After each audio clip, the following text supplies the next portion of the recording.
एक अजीब सी कहानी है, एक ऐसे इंसान की जिसे पूरा देश, एक राष्ट्र निर्माता, एक हीरो मानता था। और आज वो सलाखों के पीछे है। ये कहानी सोनम वांगचुक की है, एक ऐसे गहरे विरोधाभास की जहां पहले समाधानों के लिए सिर आंखों पर बिठाया गया और फिर सवाल पूछने पर हिरासत में ले लिया गया। आखिर हुआ क्या? कैसे एक नायक की छवि पर अंधेरे का साया पड़ गया? चलिए इस रहस्य की परतों को खोलते हैं। और ये खुद सोनम वांगचुक के हैं। ये शब्द इस पूरे मामले की गहराई और उनके नजरिए को सामने रखते हैं। ये सिर्फ एक गिरफ्तारी की कहानी नहीं है।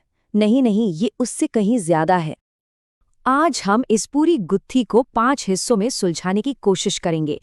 पहले हम जानेंगे उनके उस काम को जिसने उन्हें हीरो बनाया। फिर हम उस राजनीतिक सवाल की तह तक जाएंगे जिसने सब कुछ बदल दिया। हम देखेंगे कि कैसे एक देशभक्त सलाखों के पीछे पहुंच गया और कैसे समाज में एक अजीब सी चुप्पी छा गई। और आखिर में ये समझने की कोशिश करेंगे कि ये पूरा मामला हमारे लिए, हमारे गणतंत्र के लिए क्या मायने रखता है। तो कहानी की शुरुआत होती है रोशनी से। सियासत के शोर और अंधेरे से बहुत पहले सोनम वांगचुक एक ऐसे नायक थे जिनके समाधानों की गूंज पूरे देश में सुनाई दे रही थी। जरा सोचिए, लद्दाख का वो बर्फीला रेगिस्तान जहां पानी की एक एक बूंद कीमती है, वहां उन्होंने आइस स्तूप बना दिए।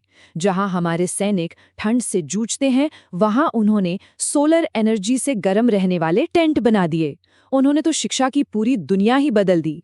मतलब उनके काम सिर्फ इनोवेशंस नहीं थे, वो उम्मीद थे, जिंदगियां बचा रहे थे। और जानते हैं, पूरा देश उनकी वाहवाही कर रहा था। सोशल मीडिया पर उन्हें भारत का गौरव कहा जा रहा था। बड़े बड़े राजनेता उन्हें रचनात्मक देशभक्त बता रहे थे। हर तरफ बस एक ही नाम था, सोनम वांगचुक। लेकिन हर कहानी में एक मोड़ आता है, एक ऐसा मोड़ जहां रोशनी परछाइयों में बदलने लगती है। वांगचुक का ध्यान अब सिर्फ तकनीकी समाधानों पर नहीं था, वो लद्दाख के राजनीतिक हक की मांग कर रहे थे।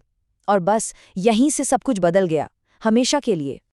उनकी एक ही मुख्य मांग थी, लद्दाख को संविधान की 6ठी अनुसूची में शामिल करना। अब ये है क्या? ये समझिए कि ये एक सुरक्षा कवच है जो आदिवासी इलाकों की जमीन, उनकी संस्कृति, उनकी पहचान को बचाता है। तो ये सिर्फ एक कानून की बात नहीं थी, ये लद्दाख की आत्मा को बचाने की लड़ाई थी। और जब उन्होंने ये आवाज उठाई तो जवाब में जो मिला वो तारीफ नहीं थी, वो थी हिरासत। सितंबर 2025, लद्दाख की सड़कों पर उम्मीद की आवाजें थीं। लोग अपने हक के लिए इकट्ठा हुए थे। लेकिन फिर अंधेरा छा गया। सोनम वांगचुक को नेशनल सिक्योरिटी एक्ट यानी NSA के तहत गिरफ्तार कर लिया गया और उन्हें लद्दाख से मीलों दूर जोधपुर सेंट्रल जेल भेज दिया गया। रातों रात एक हीरो को सलाखों के पीछे डाल दिया गया। ये जानना बहुत जरूरी है कि ये NSA कोई मामूली कानून नहीं है। ये भारत के सबसे सख्त कानूनों में से एक है। एक ऐसा हथियार जो सरकार को किसी को भी बिना किसी आरोप के, बिना मुकदमे के लंबे समय तक हिरासत में रखने की ताकत देता है। ये एक ऐसा कानून है जिसके साए में सवाल अक्सर खामोश हो जाते हैं। तो अब इस पहेली को देखिए। जिस इंसान को देश के लिए समाधान बनाने के लिए पूजा जा रहा था, उसे ही अब उसी देश के लिए सवाल पूछने पर हिरासत में डाल दिया गया। ये एक ऐसा विरोधाभास है जो चुपचाप कई गहरे सवाल छोड़ जाता है।